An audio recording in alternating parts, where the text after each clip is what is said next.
we got their input to be sure that their construction projects are encapsulated in the budget. Not that it stands out and then they will be struggling to put it in when it gets to the House. So those are some of the things we were able to use. Which is what happened in this particular instance at the national level. Ordinarily. And I expected that with that process, beyond being seen as an academic exercise, because between you and me, a lot of contributors in the executive arm tend to see budgeting as an academic exercise. And not too well detailed activities are done in some areas. And it tends to bring a setback in the review process by the National Assembly. Of course, the National Assembly will have its own share of the delay. But by and large, if we isolate these differences and improve on the collation and formulation processes, I think we'll shorten the time in budget formulation and passage by the National Assembly. These are lessons we are going to learn, or we have learned, as it were, to see that we don't have a future recurrence, so that budgets can meet financial years and executed as such. The way you're talking, many people listening to you will say, is Governor Ahmed thinking of going to the Senate after the 2019 elections?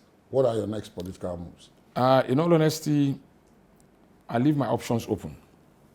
But you will have to make up your mind soon. Well, I would make up my mind soon, but I leave my options open to the extent that I'm just trying to conclude an 8-year governance tenure, which by the grace of God will end in May 2019. And I want to truly see that those things we promised the people in terms of carrying on projects we inherited, which we completed, projects we initiated, which we completed, and projects that are ongoing, which we want to hopefully take to completion levels. I want to be able to see that these things translate into improved goods and services. But most importantly, I still have a lot of energy in me. I still see Nigeria as a country I so passionately believe in, that I want to be part and parcel of service delivery, in Nigeria, at different levels that I find myself, be it at the executive, legislative arm.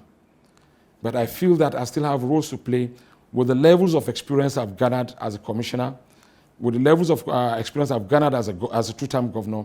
I think I still have quite a few things to add to it to improve on Nigeria and make Nigeria a better place for others to live in. I mentioned the Senate because many of your colleagues and some of those who have served in the capacity of governor before you, even in other states, tend to, after being governor, to go head to for the Senate. There are more than a dozen senators, even as we speak right now, who are former two-term governors from their various states. That's why I asked the question. And in view of the expose you gave about the executive-legislative relationship vis-a-vis the budget. Yes. That's why I asked the question about the Senate. But truly, if you look at it, we've had quite a plethora of past governors also in the executive.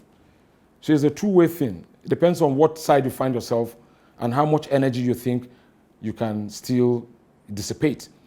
I feel I have enough energy to fit into any of the sector. One of these. Yes. What do you make of the war against corruption? Many of your colleagues, especially from opposition parties, say that they are being hammered because they are not in APC. And that if they cross over to APC, like some of their colleagues have, the tendency is for them to be left alone. You see, for me, I don't want to view the war against corruption from the angle you just said, as whether selective or whole. You see, I see corruption as endemically entrenched in the system, and it's affecting the levels to which we deliver goods and services. You see, we're trying to limit corruptions to pursuing people who we think have pilfered the treasury at one time or the other. But corruption goes beyond that. There's corruption in the executive, in the legislative, in the judiciary, in the security systems, even in the private sector. And this is so endemic that it's in the system like a virus. And we need to go beyond just lip service.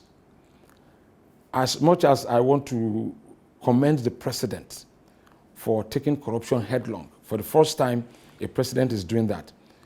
But I think that a lot more emphasis requires to be paid to strengthening the institutions. Because no matter how good or strong a president is, if institutions are weak, it will make a mockery of your efforts. You see, institutions are weak and we require to strengthen them. We require to ensure that the paradigm is shifted, with an average Nigerian. Set values are changed.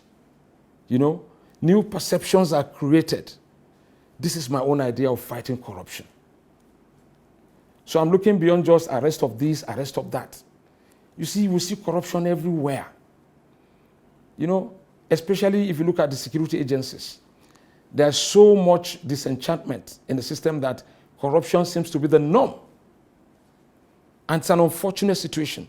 What sort of Nigeria do we want to bequeath our youths, who are already in a hurry anyway, to take over from us? Yes, which is why the Not Too Young Exactly. to Run Act. But the most critical part of this business is how are we doing it?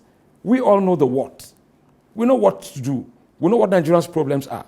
But how do we go about it? It is the how that is challenging. It is the how we require to reform to ensure that we nip this thing in the bud. So beyond just looking at crossing parties, not being pursued, corruption is endemically entrenched. And how do we take this out? Which institutions do we need to strengthen? How do we strengthen the judiciary to insulate it, to play its role in ensuring that we fight corruption? How do we make the police apolitical?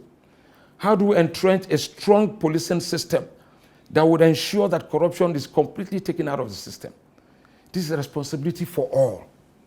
At this point, Your Excellency, let me ask you, because when we talked about security earlier on, we alluded to it, but we didn't actually touch on it. The most visible security challenge that the country faces now is not really Boko Haram anymore. That there seems to be wide consensus has been degraded, even though they haven't disappeared, but they've been significantly degraded. Sure. Is this issue of herdsmen and farmers, cattle rustling and so on. Those have spoken to say this has always been there, but it has assumed higher dimensions. A higher dimension. Now, you're a governor of one of the northern states. You're a governor of one of the north central states. And as you alluded to earlier on, some of your neighbors in Benue, in Kogi, and so on, are badly affected by this. You talk to them at the level of the Governors Forum, the Economic Council. What's the way out of this? Because people are getting killed every day. You see, this takes us back again to how the police force should be seen working today. These are very serious security challenges. Yes, they had been with us, but not to this dimension. And it is creating a higher level of hopelessness amongst the average citizen. You don't know whose turn it will be tomorrow. And there's a social contract which gives the police the latitude to control and maintain peace. So if these whole things are happening and we're not taking it very seriously, we're rather getting involved in frame-ups and driving frivolities, I think it leaves a lot more to be desired. Because these are very serious issues, to the extent that a colleague of mine felt that he doesn't see how he's the chief security officer of a state. This is largely frustration resulting from not being able to drive security machinery to curb these menaces. You're talking about Governor Abdulaziz Yari, yes, the chairman of because his state is heavily affected by these killings. And I think these killings are taking dimensions that are not well defined, that has not been able to give comfort to an average Nigerian, to the extent that you don't know whose turn it will be tomorrow. So I think there's a holistic approach that requires to be looked at. It requires a macro and micro approach. The macro will define who these people are and what they want. The micro will begin to look at to what extent can we safeguard our goods and properties within ourselves to ensure that this thing does not occur. So I think these are the issues where we need all hands to be on deck. And we require to, convoke a strong platform where these things are critically reviewed and security needs are put in place. Whether we like it or not, the police requires additional funding both in human and material to be able to carry out these activities. Because as it were today, we are heavily under-policed. And if we keep spreading thin and the population is growing demographically without control, I think we require to give a very serious thought to the way and manner we want to carry out policing and protection of lives and properties. These are very critical issues. We've raised this at different fora, both in the Governors Forum, the Economic Council, and different levels. And I think that, like I said, we require a lot more community policing built out of trust rather than blowing the embers of mutual suspicion and creating a discord that makes a mockery of the police system and, of course, does not cope the current security challenges. So I think that to sum it all up, we all need to come together, identify what these challenges are from a macro perspective. Okay. If it's a cross-border thing, how do we address it? Or is it a Boko Haram in another flavor? It requires to be reviewed.